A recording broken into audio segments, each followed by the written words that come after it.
Well, hello and welcome back to Love, Light and Bullshit Bingo. I am Karen and welcome to my incredibly glamorous co-host, Yolandi. Hello, thank you. I'm very glad to be back this month. We have some exciting topics to speak about today. Very exciting. And I think I'm starting things off because I think today's episode is kind of my fault. Um, so if we think about love and light and all of that stuff, we think, of course, about the wellness industry, the spiritual industry. But actually, that whole idea of like love and light and sunshine and rainbows and butterflies, it goes further out than that. And if you were to put a figurehead on that idea of love and light and pink and pretty, it would probably be Barbie.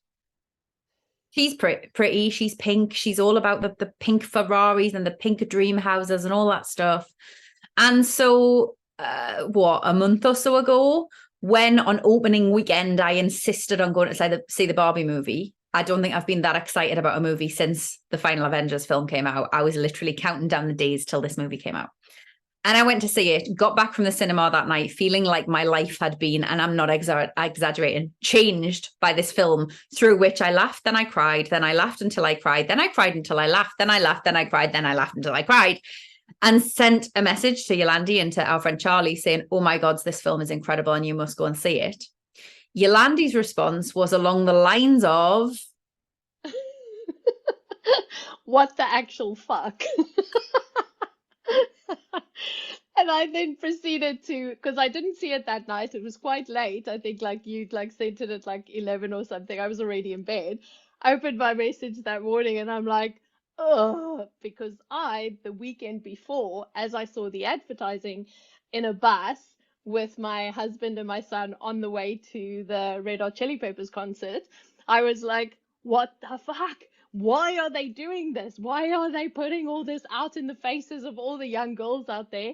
And my son looking very distressed on the bus, and I could check all the women on the side, and me having my big rant about everything that's wrong with Barbie, and being going, okay, maybe you shouldn't see the movie. And I'm like, I'm not gonna go and see the movie.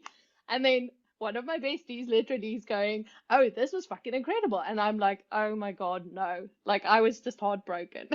So, so this led us into this whole conversation about like me basically needing to look at all the triggers and everything that came up. And I then the next day went to go and watch the movie. So I was quite proud of myself for going, okay, Yolandi, don't be such a judgy bitch about this.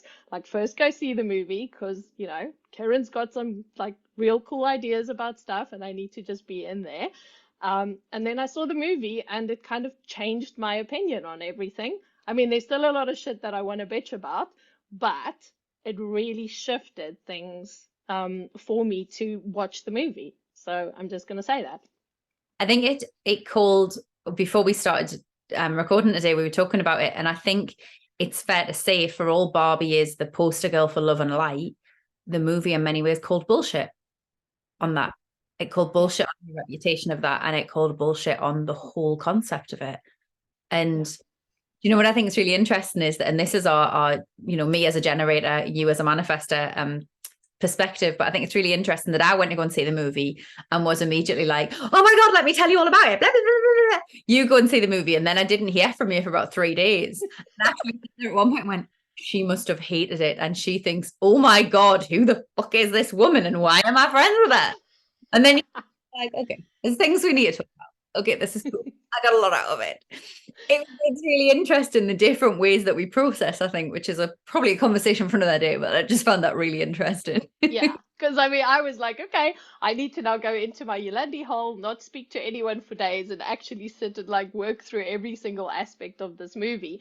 But I found it like the thing that really struck me was like basically the just the courage, I think. I don't even know if it's courage, but just the sheer brilliance of someone bringing such a not spoken about topic into the mainstream. Just fucking like, I was like, oh my God.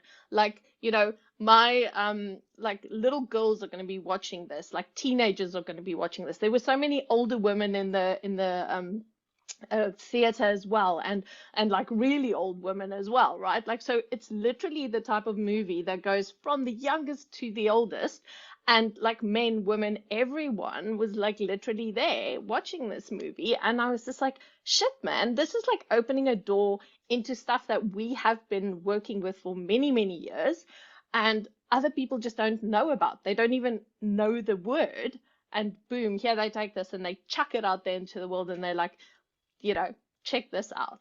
Yeah. And I just thought that was brilliant. I really, I must say, I was just like blown away.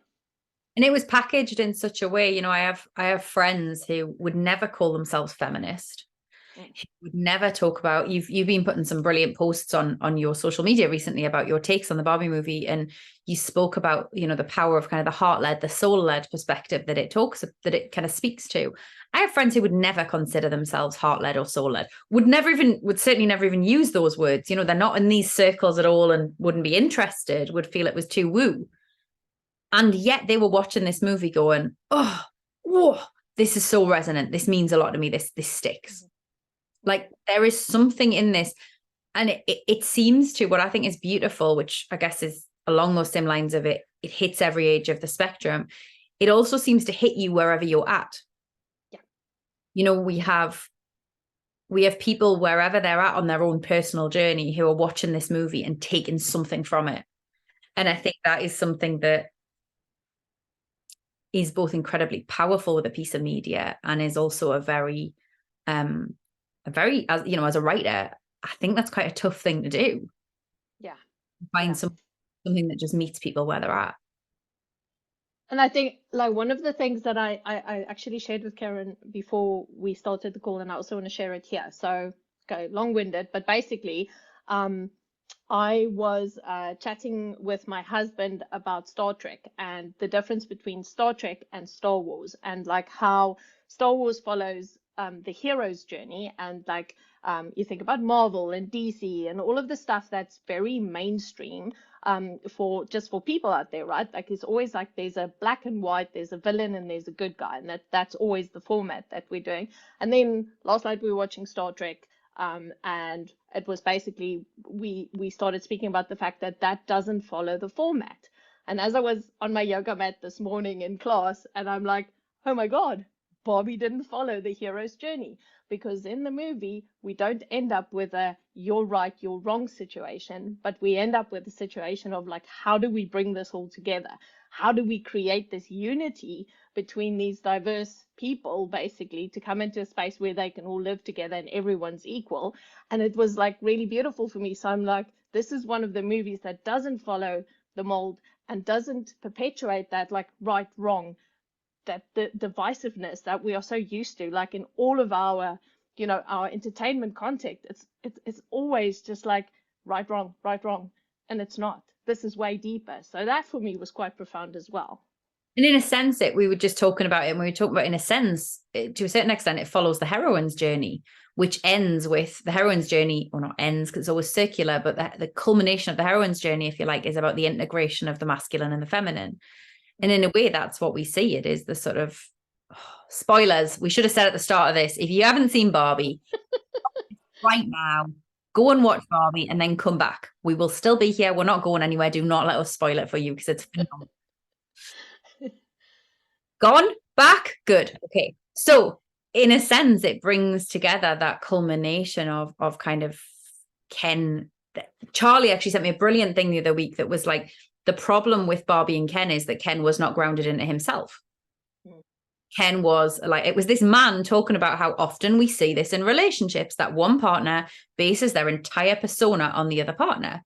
And that's nothing. You're never going to have a balanced relationship. And it's the same with everything, right? That we live our lives going, this is the right way. This is and it's not us. In a sense, it comes back to my quote of the year, that one from the Glennon Doyle podcast. Stop asking directions to places they've never been. Ken was trying so hard to be Barbie's boyfriend that he forgot how to be Ken. Yes. And that wasn't to say that Ken was wrong. It wasn't to say that the boy dolls were wrong.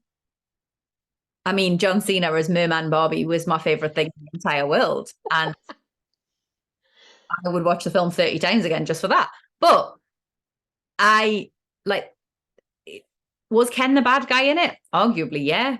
But he also wasn't. To say that is to miss such a critical element of this, because the resolution in the film came when they realized that actually they were all being totally screwed over by this system. So let's just all, as you say, come together, build a world where it works together. Yeah. And that's a really beautiful message. Who am I within that world? Like, what does it mean for me to be me personally within that? My job's beach. Cool. What's beach? Like, Yeah. me, who am I? Because we all need all of our own individual meannesses to become the us. Yeah, totally. And then, like, my favorite was obviously Weird Barbie, because she was like, I so resonated with her, because I didn't, I just remember I had the two Barbies. I had like the one that had the princess dress and the blonde hair, and she was with Ken. And then my other one was called Gisela, right? Like she was a Cindy type. And like she had like this weird, like shortcut with like this green streak and stuff. And I would like tie all this material around her, and she would have the coolest, weirdest fucking outfits. And I was like, oh my God, it's Weird Barbie. This is like, so it was so cool, because she was always my favorite one to play with, because she didn't go into the wedding dress ever. She didn't follow the rules of like what we've been given, the white picket fences, the marry Ken, the blah, blah, blah in the perfect little house and stuff. She was like the outcast, right? And I just thought it's so beautiful, because it was like also the way that they showed the outcasts and the popular girls basically coming together to have to work together. And I was just like, see, there is a space for all of us in the world, like the popular ones, the weird ones, everyone can just be, right? So I really love that message. Isn't it interesting? Because I find that really interesting, actually, that what you were saying, because then Gisela didn't ever get to wear the wedding dress. No, And she didn't arguably, want to. Well, fair. I mean, fair. But also, even that is quite a funny thing, isn't it? Because who did Ken end up with? to. Barbie. Like maybe Gisela didn't want to be with Ken. Maybe she was off doing something. Maybe there was another hot Barbie at home that she wanted to end up with, or maybe there was an even hotter Ken that I don't know. I don't know. But or maybe she just wanted to be on her own with her cats and her dogs, and that's fine. But like still there's this mindset of like, here's this pretty Barbie and she has the Ken, and here's this Gisela. She's on her own. Like we have such this, like, oh my God, there are these boxes in our minds that we're not breaking out of. What is going on with us? Yes, exactly. And I mean, I think Gisela in a way is probably also part of my persona, because I'm very like independent and I love to like be by myself and blah, even though I am married and I have a kid and I've got the white picket fences and all that stuff, right? But I've got this like part of me that is like really like very expansive and like adventurous and all that, and she was all of that. So like I guess I'd taken my Gisela and my Barbie and I've kind of like brought them both into my own world, because like Ken's in the house now, busy working at the moment, right? So, but I mean, it's like really interesting, isn't it? Like how we actually like play that out, and like how our grown-up lives become that. Yeah. So yeah. It's like that we play it out in our and we see this right in the movie when America Ferrera's character starts like existential death Barbie, and then that's what she becomes. And it's like we are so busy trying so hard to be Pulitzer Prize winning Barbie or genetic scientist Barbie or whatever the hell it might be, or just classic Barbie, that actually we're not allowing ourselves to be thoughts of existential death Barbie. Yeah. Not, I mean, how funny was the depressed Barbie scene where it was just like Barbie sat there with a sweatshirt and loads of popcorn and all the rest. Like, we don't allow ourselves to be those things because we go, oh no, but I should be. All of these things are meant to be on the surface. Yeah. Yeah. I can't go into those shadow parts of myself. I can't be Gisela. I can't be with you. I can't be. Well, why? But also then we have the flip side of that, which is kind of this. I'm going to use the word feminist, and I don't mean it like that, but this kind of militant side of any sort of rebellion. And I class myself, right, having written a book on feminism, having been in this place where I've been single now for a long time, that it has taken me a long time to get to the point where I go, actually, what I do want the white picket fence and the wedding dress. Mm-hmm. I do want to have the partner and the babies. And actually, I'm comfortable saying that. That's probably the first time I've said that publicly, that entire sentence, in a way that is going to be broadcast to anybody who wants to listen. I do want those things because until not that long ago, although I knew that and I would have said it to you or to like another friend, to say it publicly is like somehow saying, well, then I can't be challenging all of these norms. I can't be rebelling. I can't be fighting against a system that's wrong, that I know is oppressive because I'm somehow buying into it. Like, that's bullshit. Yeah. We can be all of the things. Yeah. In whichever form we want to. Yeah. And that is like exactly that, because we place judgment on that, right? We place judgment on, just like I did, like that stereotyping and that you know, the way she looks and the way that the jobs are and blah blah blah blah blah. We place judgment on it. But if we just actually look at it deep within us, like there's so much of that we all want, because that's humanity, right? We're looking for belonging. We're looking for stability and security and love and all of those beautiful things, because we are human. So we can't divorce ourselves from that. We can't just be like shouting and screaming and, well, deep inside, I actually do want the picket fence and I do want the husband and stuff.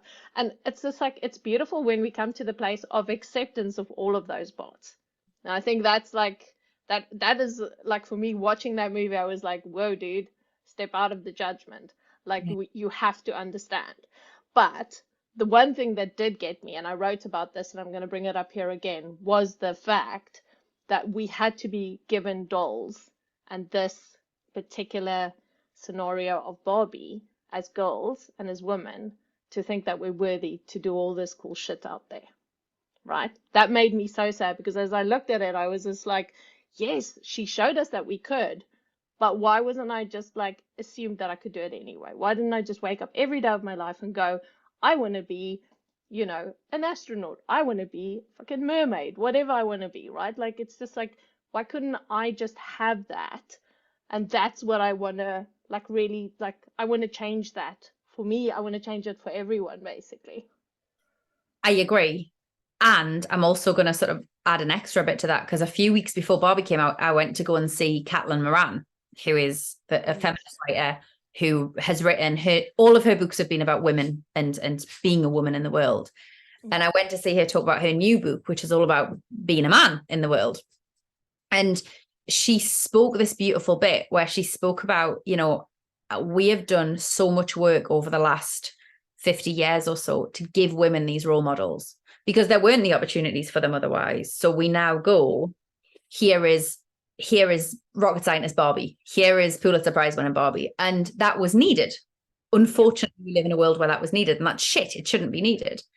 But the flip side of that is there is now not a space opened up so often for little boys, not in the big stuff, but also not in the little things. And she spoke about the fact that she spoke about the research she'd done as having been that when she asked men and boys why they didn't talk about their problems, every single man or boy that she spoke to in her interviews for this book said something along the lines of, well, they're not that big.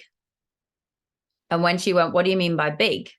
These guys, it kind of all came back to the fact that as little boys, the books they had been reading had been Spider-Man, where he's stopping criminals, or The Avengers, where they're saving the world from aliens. Whereas as girls, the books we were reading, like her example that she gave was Little Women, where they went to a ball and Meg lost her glove. Oh no, Meg lost her glove. Amy didn't like her nose. Oh no, like there were such small things, but we read 100 pages about Meg having lost her glove. So this was a big freaking deal for us. And she was like, as women, it is a bad thing that we were taught the little things matter and we haven't got the opportunity for the big things, which is why we then needed Barbie to give us the big things. But the flip side is the boys. Boys have been taught that all that really matters for them is the big things and the small things don't. So any boy who is an exceptional sportsman is out there trying to be the best footballer there is, an exceptional musician is out there. Any boy who is not exceptional is there going, well, then who the hell am I? So as much as we need rocket scientist Barbie, arguably boys need house husband Ken, or I don't know, hairdresser Ken, or whatever it might be. Yeah. And that there's this whole gap. Yeah. So as much as it's wrong that we have this, it's also wrong that they don't have this. And can't we kind of even and I'm aware I'm talking in binaries, but can't we even the playing field and be like, we can all be rocket scientists and we can all be stay-home parents. Both of those things are fine and wonderful and absolutely perfect. Like, Yes. Oof. Boom. Yeah, exactly. Because for me, I often, like, I take my situation where I am at, all of that. But you're right. Like, what about the little boys? And what about the boys who aren't like strong and big and like, loud or whatever, like the other boys are? Sure. Okay. That is quite like yeah, shit. right in the movie, Ken is just, I mean, I'm aware I find it really funny that we're meant to look at this guy who is like Ryan freaking Gosling and be like, oh. But this is exactly the thing. Like, if all of a sudden every man is this like epitome of what it is to be the perfect man on paper, then what do they have differentiating them if they're not given the opportunity to get into the small detail, to get into the personality? And in the same way, that's no different from us. If all we're ever trying to do is put ourselves in this perfect tiny little hourglass shape, this perfect, we're all in the same stupid boat in this idea where all that really matters is we stop being who we are and we just start being a plastic doll of something. Yeah. And you think, and that's the genius of patriarchy, which I don't like saying, but it is like, it's literally like that's what they do, right? Like that it's again that divisiveness, that's like that separation. It's all of us, like it's them versus us. And that's what it becomes. And there's this anger and there's this resentment and there's all this stuff because you are and me and like we're not the same. But it's just like it keeps eroding the union that we're trying to create as a species, right? Like it keeps like focusing on how we're different, how I'm better, how I'm worse, all of that stuff. And that perfection model that gives us as well, right? Like if I'm not this, if I'm not the best at soccer, if I'm not the best at like the way my hair's done or whatever, it's just like, then I'm never going to be good enough. So we get given this blueprint and there you go. Let's like place that right on top of the whole fucking world. And like, you will have to now clamber your way out of this or like, just like you have to deal with this. So it's a big thing. And it's just like, and movies like this makes us go, oh my God, look what they've done. Because I loved America's speech where she did the whole, you have to be perfect, when she was going on about it. And I'm just like, that's what we're given. There's a blueprint, but none of us can live up to that. No man or no woman can even like live up to that. And that's the thing, isn't it? That's what we need to realize is the fact that while the cages that this system of oppression has placed us in are different for all of us, and while some of us definitely have tighter cages and cages with higher bars than others, we are all still in cages. I think it's an Audre Lorde quote that is like, or maybe Bell Hooks, I think it's Audre Lorde, that is like, no woman is free. I am not free until every woman is free. I've absolutely butchered that. I apologize massively. But it's that, like, while anybody else is in a cage, none of us are unfree. We are all still in cages. So if we can just recognize that and help to break down each other's cages. And by the way, I would even go outside of humanity for that. Like, we are all part of this entire trans species ecosystem of Earth. Until we start breaking down cages for the entire planet, we're all in the cage and we're all going to suffer. So at the risk of getting on my soapbox, that's a real issue that we need to work with. Yeah, exactly. Oh, man. So yeah, it's actually quite the deep movie.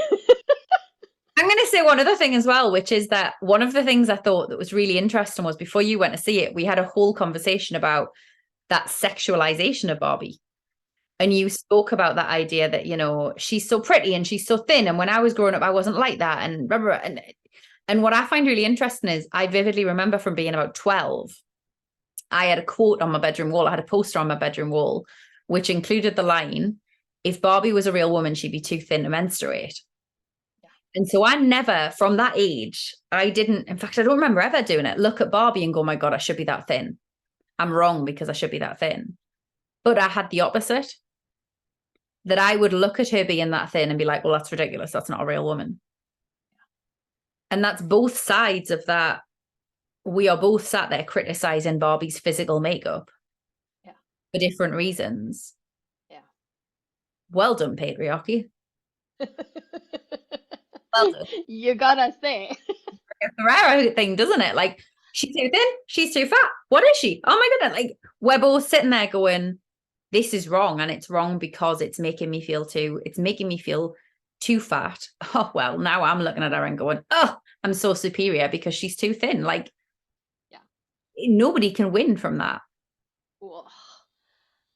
Sure. But this brings us back to, where are the role models, right? Like, where are the real people that we are, like, as young people growing up, even as older people, like, right? Like, we all, like, we have role models, and we look at people, and like we kind of like, we're always looking outside of ourselves. And I know we speak about like, I have to lead myself, all of that, and I get it, right? Like, I mean, that's what I actively work towards. But as you're going through your different stages of like spiritual enlightenment, or whatever the hell you want to call it, like, you do need shit to hold on to. You do need some role model. You need some branch somewhere when you're busy, like, hanging there going, oh my God, I'm having an existential crisis. Like, you need something to hold on to. But like, where's our role models? Like, that's the thing. It's just like, so isn't it our job to become the role models? Like, isn't my job, your job, anyone listening, your job is to become the role model for people around you, for yourself. That's just like, there's just that gap somewhere. And it makes me think, this is a bit of a weird kind of offshoot, but it makes me think about, so recently I had some health problems that meant that my period stopped for a couple of months. My period stopped. That's never happened before. And immediately I went into this place, because everywhere I look at the moment, people are talking about perimenopause and menopause. And that's great, because there have never been role models out there who are comfortably talking about menopause and perimenopause. Yeah. It is great that for people who are going through that, they now have role models. That's brilliant. And I am not criticizing that at all. Yeah. But when I went into that place of my periods have stopped, oh my God, I've got perimenopause. I'm somebody who really wants to have babies. Yeah. And so I immediately went into, oh my God, all of the role models that are around me say that when this happens at my age, it's perimenopause. I have gone into perimenopause. I have lost the ability to have babies. Oh my God, I'm devastated. And I reached out to our very wise friend, Jo, who talks very openly about her experience with perimenopause, and said, is this it? Is this it? Have this the chance to have babies? And Jo was like, mate, maybe, or maybe you're stressed, or maybe your iron levels are low, or maybe this, or maybe that. Like, there are a million and one things this could be.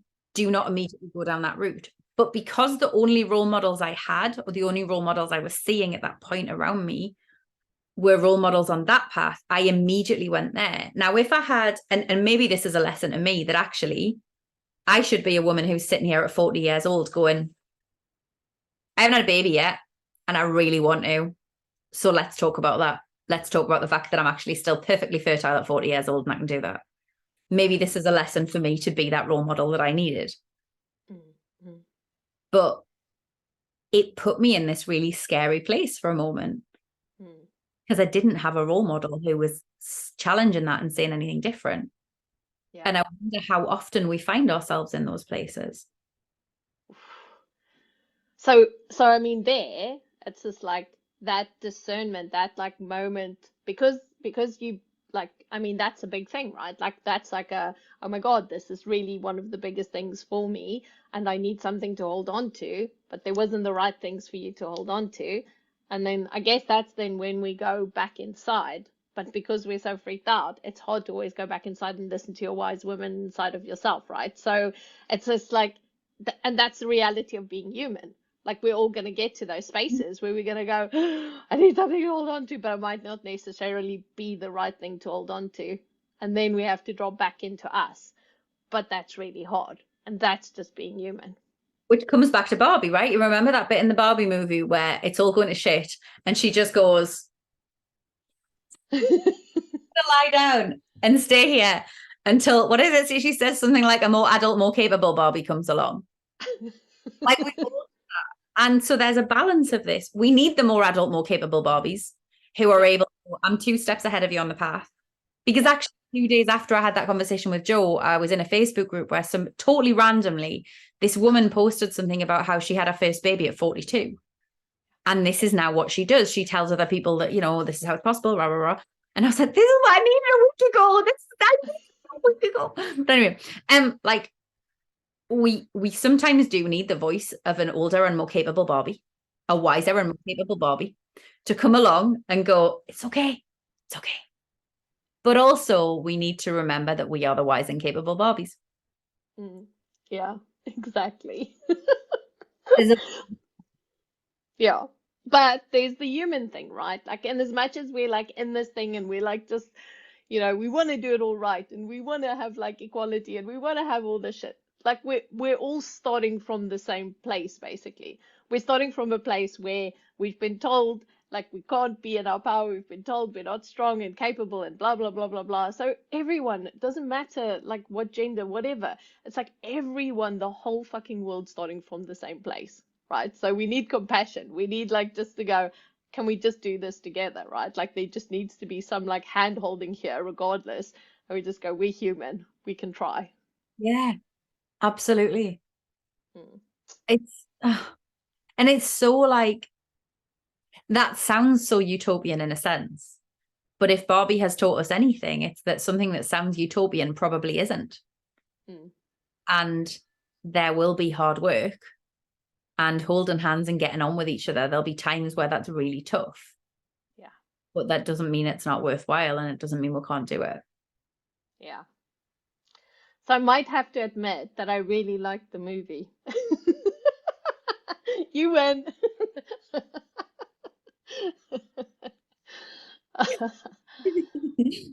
It's like, Oh, I think, and do you know what I think is a fascinating indictment on this movie is the fact that we have just talked for however long we've talked, and we could have another 10 discussions on this movie and still be finding things to talk about with it.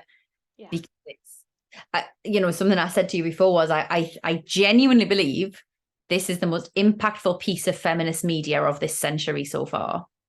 Mm. And yet nothing about it is anti-men. There'll be people out there who say it is. Nothing about it is violent. Nothing about it is scary.